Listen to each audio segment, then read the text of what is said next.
Richards.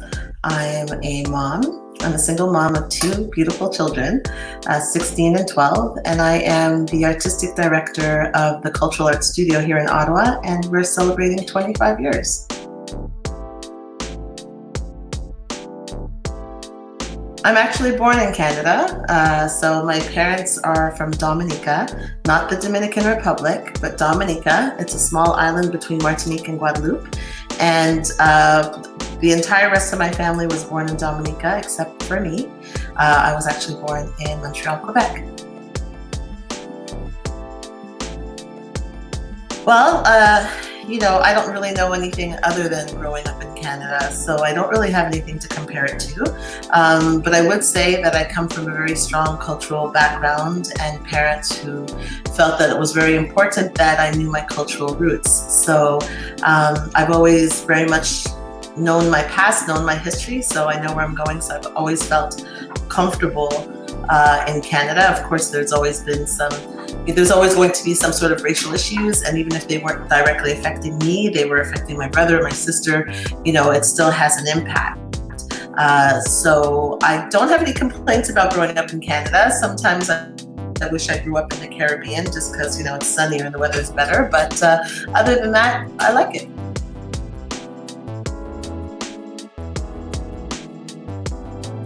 I did face some challenges. My family is Anglophone, and because of the era in which I was born, so I'm going to be 50 in a few weeks, so you can do the math there. But in terms of the era that I was born in, it was La Loi 101, Bill 101, and it was a bill that was asked in Quebec that hadn't passed yet, but it was about Anglophone immigrants sending their children to Francophone schools.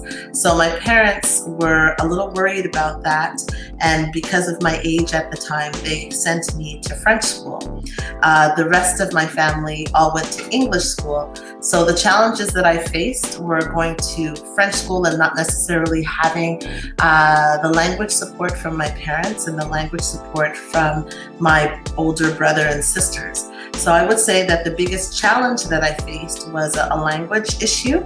I mean, I'm grateful now for the choice that they made because I am fluently bilingual. I do speak French and can work in French and so forth. So that challenge, actually, I would say, has had a positive benefit for me.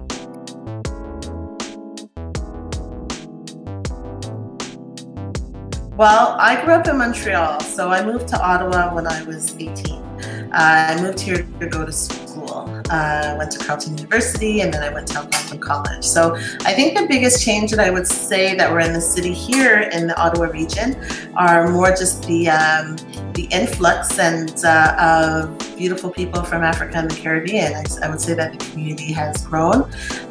So that would probably be the biggest influence that I've seen.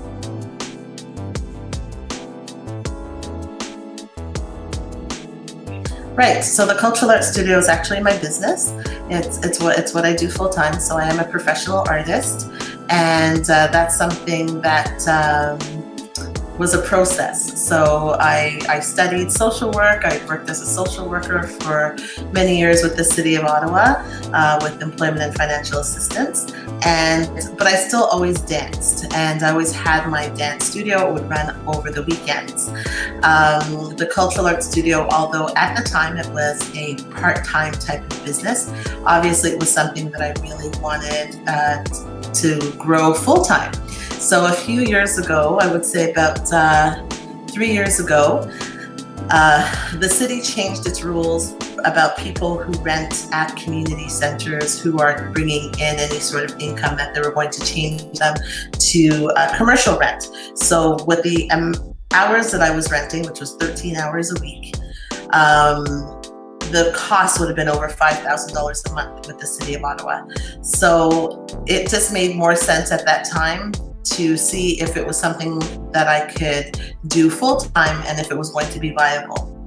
So I found a space, which was a struggle to find a space that could accommodate the type of work, the type of artistic work that I do, and found a space. I worked full-time ran the business full-time, and then I worked part-time, ran the business full-time, and now I work full-time as the artistic director.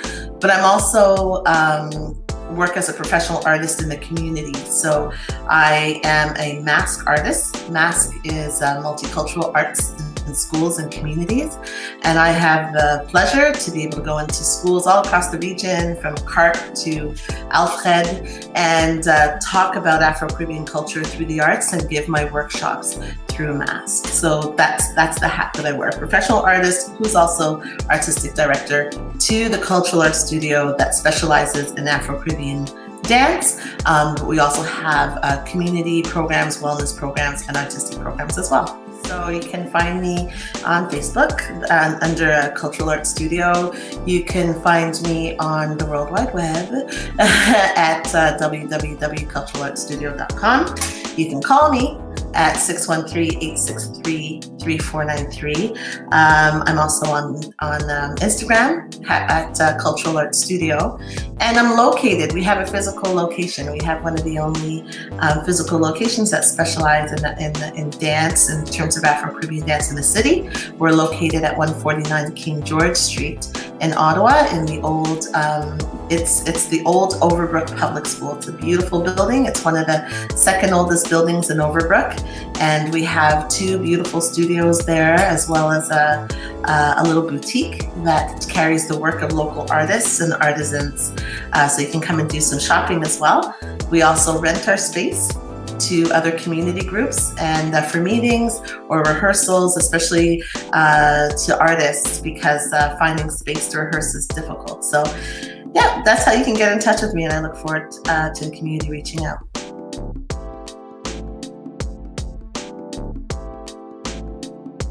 Wow. Most important thing. That's a hard question. So I think the most important thing, you know, there's a lot of important things. One is that you have to be flexible, and you have to learn how to pivot. And sometimes even if you pivot, you could be pivoting wrong. So learning that just because, you know, you thought it was a good idea to begin with, if you see yourself going down the wrong path, you got to turn and go the other way. The other thing is patience. You have to be really, really patient when you're a business owner. But the most important thing I would say is gratitude. Really, I'm very, very grateful and cognizant that I wouldn't be able to be here without the support of the community and without the trust of parents, because parents are trusting me with the artistic journey of their children, and that's huge. And so I'm very, very grateful for that. I'm grateful for that trust. So there's a whole bunch of lessons. I don't have just one, but those would be my top ones.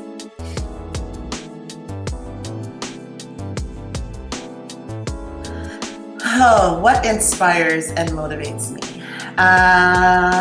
Good question. What inspires me is love of culture, love of my culture, love of the arts. We have such a rich, diverse culture, and sometimes, you know, as we see each other as, like, the Black community sees it as just one kind of unique ball, but there's so many different layers, just like an onion. There's so many different layers to us. There's so much influence and like, there's so much about us, and you know, we need to even though yes, we are unified completely, there's so many layers to us that we need to appreciate. So those layers and all those different aspects of who we are and our culture and our roots and our rhythm and our music, those are the things that continue to inspire me, and the fact that I get to share it with the community, especially children.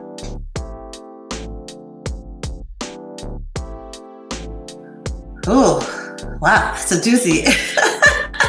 Life. Well, life is definitely worth living, and I believe that you need to live life to its everyday. I personally believe that you need to live a life of joy and go into every day being recognizant of you know, things that may have happened that may not have made you happy, but learning from it. So learning from the past, making sure that, you know, you stop, look over your shoulder, see how far you've come from, celebrate how far you've come from, but also to help you see where you're going. So that is my viewpoint on life. I think that life is worth living. I think that we need to celebrate life, and it's truly a gift.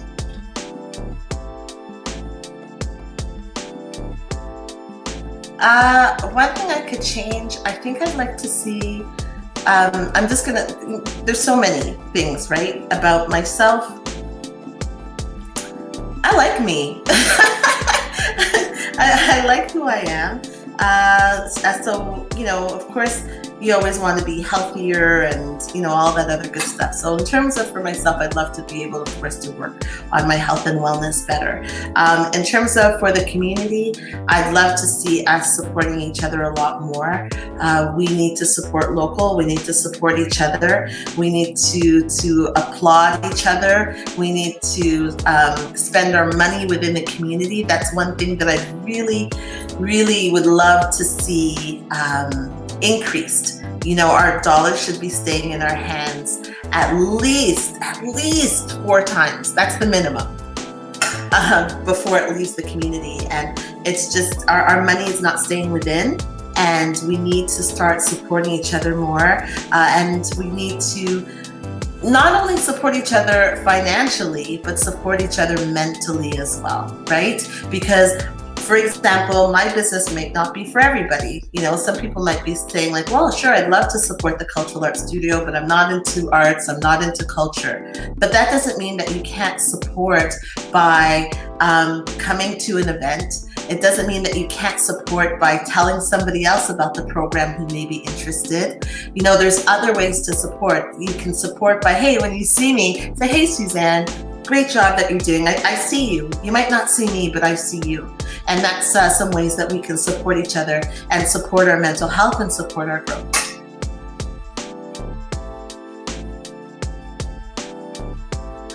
Advice for the next generation.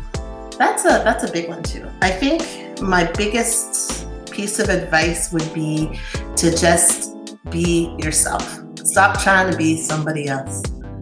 Listen to your heart, follow your passion, and live your passion.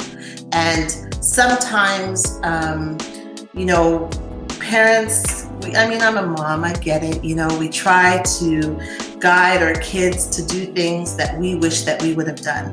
But we need to recognize that they are their own individuals with their own path and their own journey. And, you know, doesn't matter what the parents' hope and dream is, we need to support the hopes and dreams of our children. So my biggest advice to the next generation coming up is to just be yourself, be happy. And if you don't know how to get on that path, ask somebody. Don't keep that dream to yourself. Ask somebody, reach out. We have lots of people in the community who are more than happy to help, more than happy to give you advice and to share their own stories on how they got to where they are. So if there's anybody, for example, who wants to know about dance, health, wellness, culture, call me. I'm here.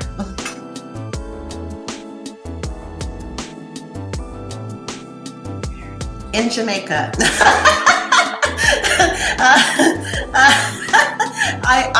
In next 5 years, I'm turning 50. Have I mentioned that? I'm going to be 50 in a couple of weeks.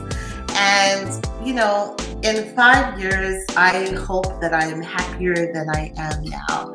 I hope that I'm in the sun somewhere more often than I am now. And I hope that I am enjoying life more than I am now. That's where I hope to see myself in 5 years.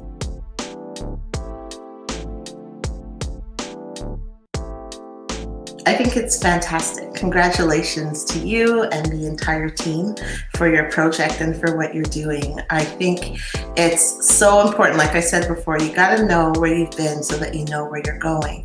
And it doesn't mean that because someone has tried something in the past that maybe was not as successful that you can't try the same thing. But it's also important to celebrate the achievements and to celebrate the great work of people who have come before us. So I'm honored to be a part of the the project, and I think that it's something that needs to continue, and I look forward to, even though I've been around for a long time, to getting to know other people that I might not have been aware of because maybe they were outside of my circle, or outside of my immediate circle, I should say. So congratulations to the project. It's very important that as a village that we continue to share our stories. We live in an electronic village now. So it's really great that that we're able to have this electronic village where our stories are shared. I just want to add that, you know, that we're in a time right now, obviously, because I'm in my house. So welcome to my living room. We're living in a difficult time right now, and you know, there's a lot of fear happening right now, and I just want to encourage everybody to to stay well and to take care of their mind, body, and spirit during this time. And you know, our comeback will be greater than our setback.